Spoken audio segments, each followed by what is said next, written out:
শুধু এক যুগের ভক্ত নয়, তিন যুগের ভক্তগণকে সঙ্গে লয়ে প্রভু আমার সকলেই মনোবাঞ্ছা পূর্ণ করছে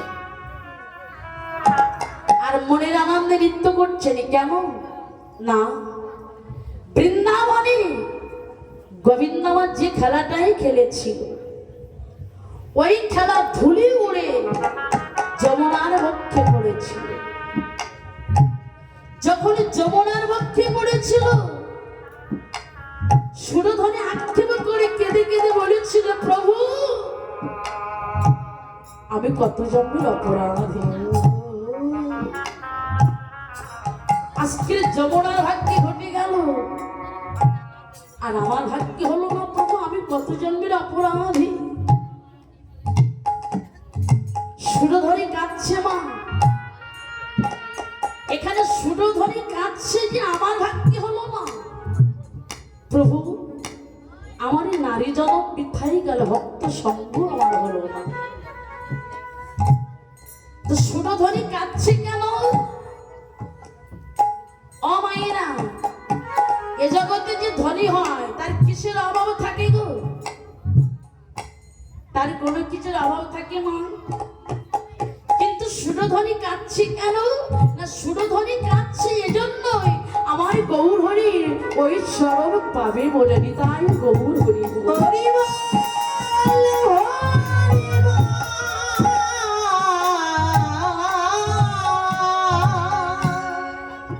সুরধনী আক্ষেপ করে কাঁদছে, প্রভু আমার ভাগ্যে হলো না,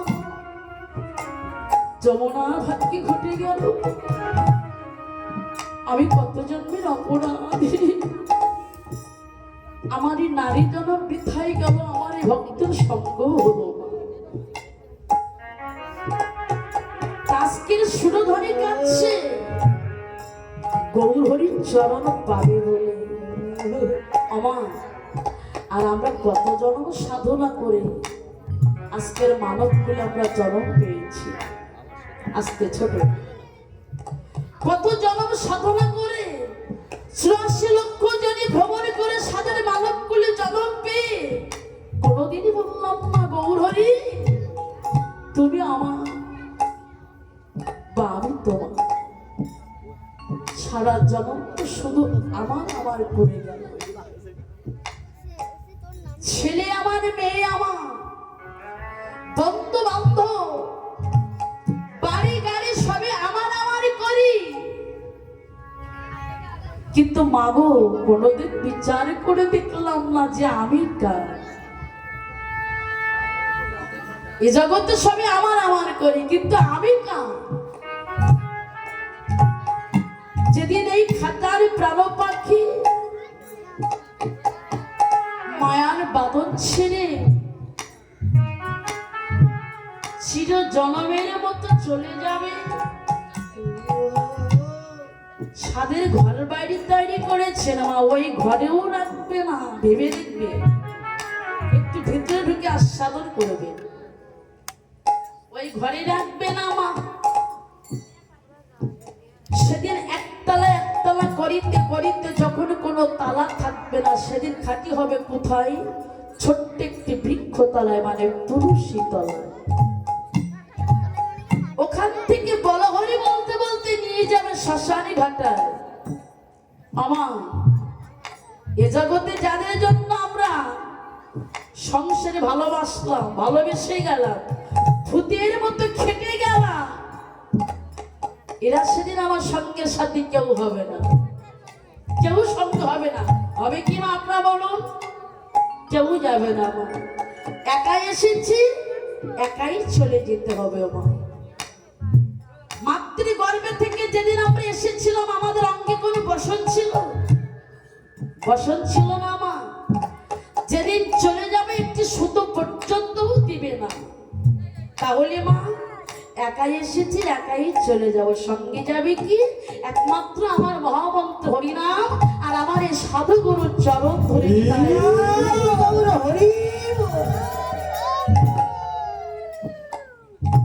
তাই তো মা সেই ভক্ত কাছে পেয়েও আমরা ভক্তের চরণে ধুলো অনেকে আমরা অঙ্গে মাখি না মা, কিন্তু কোন ভক্তের চরণে ধরা অঙ্গে মাখতে মাখতে যে কোনদিন পরস্পর হাত লেগে যাবে, সেদিন আমাদের নিতাই গৌর হরিবল বলে আমার প্রভুর কৃপা হয়ে যাবে।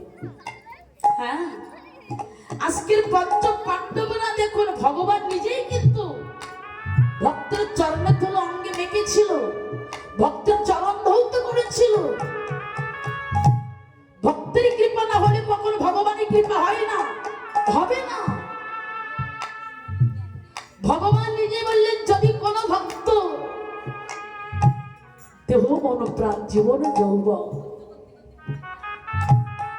নয়নের জল ছেড়ে দিয়ে যদি আমাকে ডাকার মতো ডাকতে পারে, পৃথিবীর যে প্রাণটা আমি থাকি না কেন, ভক্তের কাছে ভগবান ছুটে আসে। যদি তাকে ডাকার মতো ডাকা যায় মা, ভক্তি ছাড়া সে কিছুই বোঝে না, কিছুই জানে না। পঞ্চ পাণ্ডবরা কুরুক্ষেত্রের মাঠে যুদ্ধ করে যে পাপ ওনারা করেছিল, পাপ থেকে মুক্তি পাবে বলে ভগবান শ্রীকৃষ্ণকে বলেছিল, কৃষ্ণ যে পাপ আমরা করেছি, এই পাপ থেকে আমি কিভাবে মুক্তি পাবো, আমাদের উপায় কি? ভগবানে বলেছিল, যজ্ঞ করো, যজ্ঞ করো। তা যজ্ঞ করতে গেলে কি করতে হয় মা? নিমন্ত্রণ করতে হয় না মা?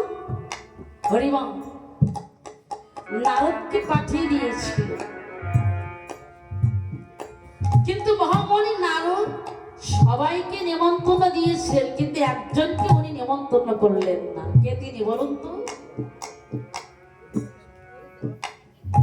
ভক্ত রবিদাস। কেন করলেন না? উনি নিচু কুলে জন্মগ্রহণ করলেন বলে। বৈষ্ণবের কোন জাতিভেদ নাই, জাতিভেদে বিচার করলে সেটা আমাদের মহা অপরাধ হবে। বৈষ্ণবের কোন জাত নাই, সে একজন কৃষ্ণ ভক্ত, যে বদলে কৃষ্ণ নাম করে সে একজন বৈষ্ণব, সে একজন ভক্ত। বৈষ্ণবের কোন জাতিভেদ নাই।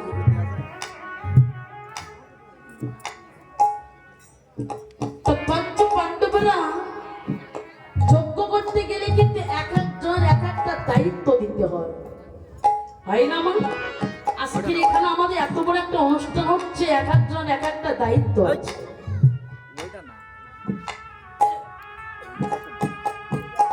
যুধিষ্ঠির ভগবান যুধিষ্ঠির বলেছিল,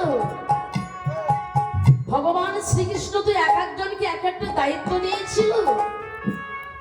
ভীম খেতে ভালোবাসে, ভীমকে খাবার ওখানে দায়িত্ব দিলে। দুর্যোধন রাজাকে ওনার হিসাবের জন্য একটা দায়িত্ব দিলে। যুধিষ্ঠির বলেছিল, সে তো আমার শত্রু, হিসাব করবে কি করে? হরিবল। তা দেখো মা,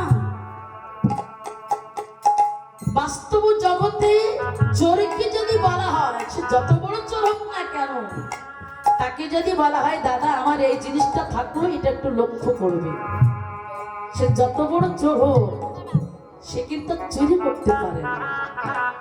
হরিমা, তা যত বড় শত্রু হোক না কেন, তাকে তো হিসাবের দায়িত্ব দেওয়া হয়েছে, ও আর ভুল করবে না। হরিমা, আর ভীমকে খাওয়ার ওখানে দায়িত্ব দিলে। ভীম তো খেতে ভালোবাসে, ওর খাবার ওখানে দায়িত্ব দিলে বেশি খেতে পারবে না, জানি না। তা যুধিষ্ঠির বলেছিল, যুধিষ্ঠির মহারাজ বলেছিল, কৃষ্ণ তুমি কোনো দায়িত্ব দিবে না? বলেছিল, হ্যাঁ আমি দায়িত্ব নেব। কোন দায়িত্ব জানো? এই যজ্ঞে দেশ বিদেশে যত সাধুগুরু বৈষ্ণব আসবে, আমি কি তাদেরকে কি করবো জানো? দুটি নয়ন জলে চরণ ধোয়াই দেব, দুটি নয়ন জলে চরণ ধোয়াই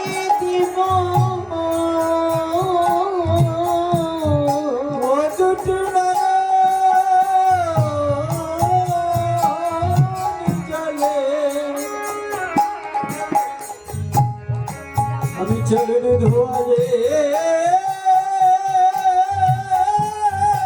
দেব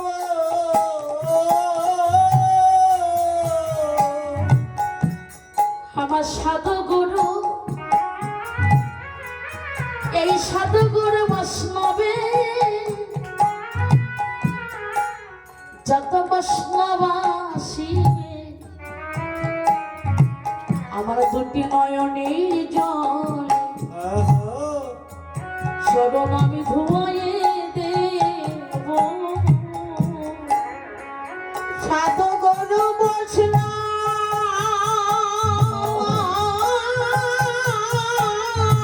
কত বড় দয়াময়, আসিবে ভক্ত বড় ভালোবাসে। আমি নয়ন জলে চরণে ধুয়ে দেব। কেন জানেন মা, ভগবান কি কখনো পাপ করে? যার ইঙ্গিত ছাড়া গাছের পাতা পর্যন্ত নড়ে না, ধুলি কণা পর্যন্ত নড়ে না, সেই ভগবান আবার পাপ করে মা? করেছিল। করেছিল কোন সময়? কাকে? রাবণকে বধ করেছিল। রাবণ যখন সীতাকে হরণ করেছিল, রাবণের বেশটা কি ছিল মা? সাধুর বেশ ছিল না। একজন বৈষ্ণবের বেশে কিন্তু মা সীতা দেবীকে হরণ করেছিল। আর আমরা এখানে সকলেই জানি যে রাবণের মতো দুষ্ট লোক আর কেউ নয়, লঙ্কায় ছিল না। কিন্তু না মা, রাবণের মতো বড় ভক্ত লঙ্কায় আর কেউ ছিল না। রাবণের লঙ্কায় ভগবান যাকে মেরেছে তাকে কিন্তু নরকে যেতে হলো না, তাকে কিন্তু স্বর্গে গিয়েছিল। যে ভগবানের হাতে মৃত্যু হয়েছে যায় সেই স্বর্গে চলে গিয়েছিল।